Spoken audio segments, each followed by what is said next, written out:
Well, the fires have been relentless, in Pasco County and really all over the state of Florida with no clear end in sight. In fact, the Pasco fire, the fire chief there thinks that they're in for several more weeks of crews potentially working day and night. And of course, that's a lot of overtime.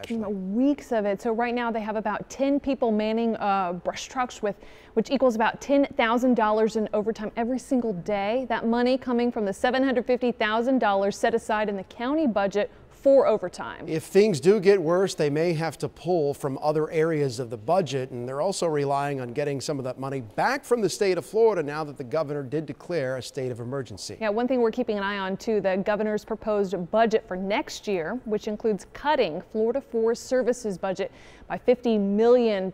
Pretty big hit there. Without the help of the Florida Forest Service this week, we would have lost some homes, lost some private property and stuff.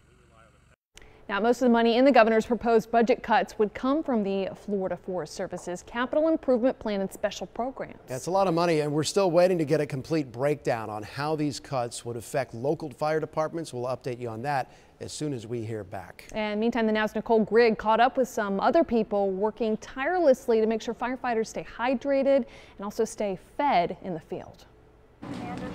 For the first time since 4 fires started in Pasco County, we're going past those closed roads. The conditions are so dry, just take a look at what firefighters deal with every time that wind picks up. The brush fire. And they aren't the only ones working around the clock.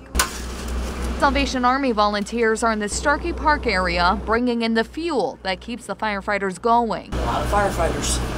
Lunch hour is especially hot. They're making dozens of to-go orders, tater tots and hot dogs. We will have your mustard, ketchup.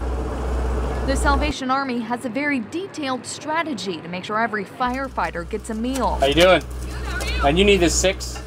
Each fire crew on the front line sends one person to the Disaster Incident Command, and then they're assigned to take back a number of meals to firefighters back in the woods. Prepare the meals and box them up for them, and as they come, we give them the number that they need. Salvation Army says they couldn't do it without the community. Individuals come by and leave bananas and gatorade because they knew that that's what folks needed. Most of the people here with the Salvation Army are volunteers for free, and they intend to keep coming out until the flames are out. For the Now, I'm Nicole Grigg.